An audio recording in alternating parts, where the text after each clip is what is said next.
Benjamin Franklin. When you think of him, what comes to mind? The guy on the $100 bill, right? Or maybe that story about flying a kite in a thunderstorm. But the real man? Wow. He was America's best scientist, inventor, diplomat, writer, and business strategist, all rolled into one.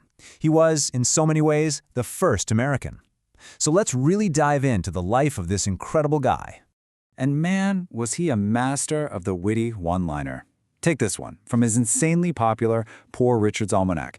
It gives you a perfect sense of who he was. Super clever, a little bit cheeky, and always, always practical. He just knew when to show his cards and when to play the simple man. So who was he really? Beyond the caricatures. Franklin was this deeply complex and endlessly fascinating person who literally helped invent the country we know today. Let's peel back those layers and try to find the man behind the myth. Franklin's story is basically the blueprint for the American dream, and it all starts with a pretty rebellious act. He wasn't born into money or power. Nope, he built his entire life from scratch. Just stop and think about this for a second. At just 17 years old, he runs away from an apprenticeship, with his own brother, by the way, in Boston. He shows up in Philadelphia, a complete stranger with almost no money in his pocket. And just 5 years later, he's running his own successful printing business. That journey, from a penniless kid to a respected business owner, is the foundation for everything that comes next. Now here's the really interesting part. His success wasn't an accident. It wasn't just dumb luck. It was the result of a deliberate, almost scientific plan for self-improvement. He treated his own character like one of his inventions, something you could tinker with, refine, and perfect over time. And this is where it gets really wild. This is his famous list of 13 virtues. He actually carried a little book around with him and would track how well he did on each one every single day. He'd spend a whole week focused on mastering just one virtue, like order or frugality, before moving to the next one. It was like a self-imposed boot camp for his soul, all about the process of just trying to be a better person. And this just shows you how self-aware he was. He knew he wasn't perfect. He openly admitted that pride was the one virtue he just could never fully conquer. This quote is brilliant because it shows he understood his own flaws with a sense of humor, which honestly just made him seem even more brilliant. But here's the thing about Franklin. His ambition wasn't just for himself. He took that same methodical approach to self-improvement and applied it to the world around him, starting with his new home, Philadelphia.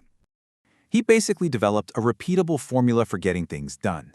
First, spot a problem, like, say, there's no organized way to fight fires. Second, use his newspaper to anonymously suggest a practical solution. Third, get a core group of influential friends and citizens on board. And fourth, launch the project for everybody's benefit. It was just genius in how simple and effective it was.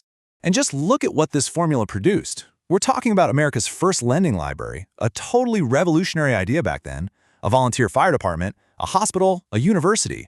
These weren't government programs. These were created by a private citizen who just believed in the power of people coming together.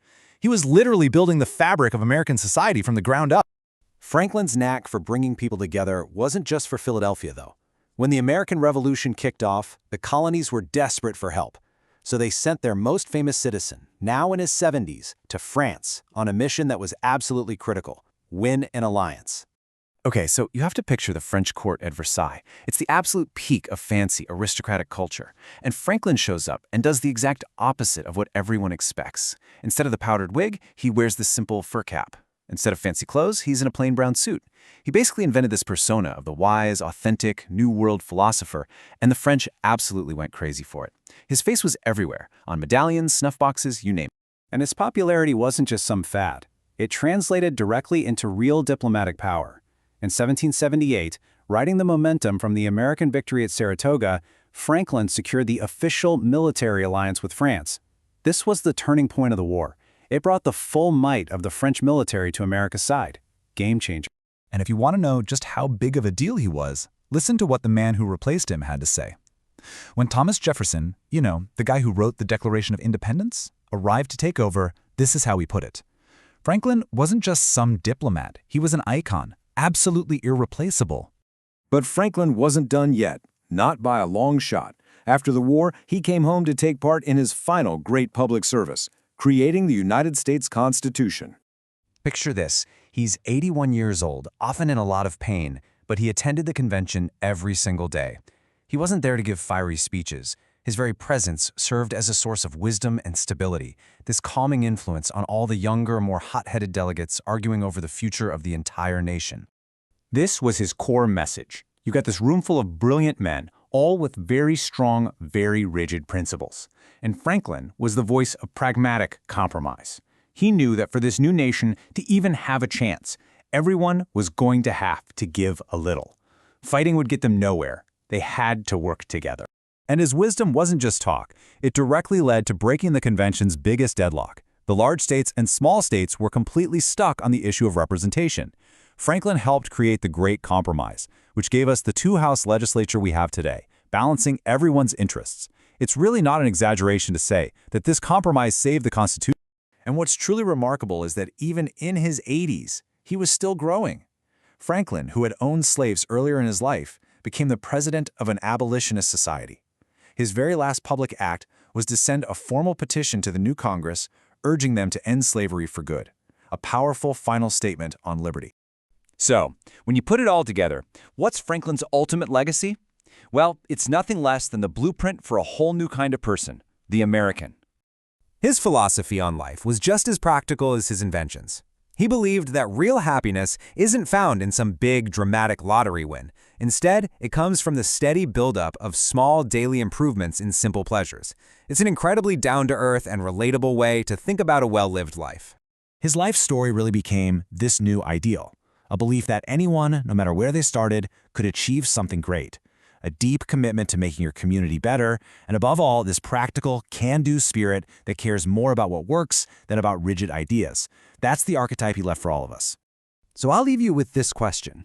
Franklin's whole life was about making things a little bit better, one small practical step at a time. In our world today, which is so focused on huge goals and life-changing breakthroughs, is there still wisdom in his simple idea? The idea that true happiness is built on the small victories of every single day? It's something worth thinking about.